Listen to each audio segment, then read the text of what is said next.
Welcome to day 15 of becoming gen AI engineer.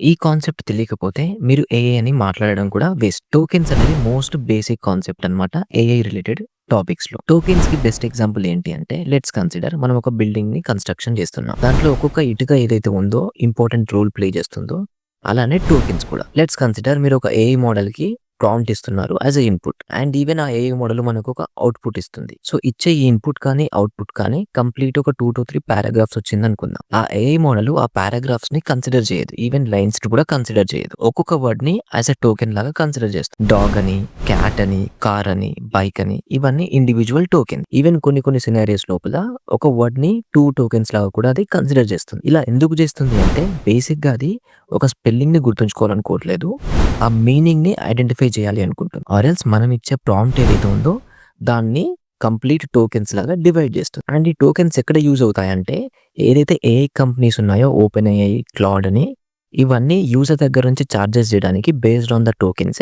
Charges చేస్తారు. మీరు ఎన్ని టోకెన్స్ జనరేట్ చేశారు యాజ్ ఎ రెస్పాన్స్ అని దాన్ని బేస్ చేసుకుని ఏఐ కంపెనీస్ యూజర్స్ దగ్గర నుంచి చార్జెస్ చేస్తారు. సో ఇది రిలేటెడ్ టు ద టోకెన్.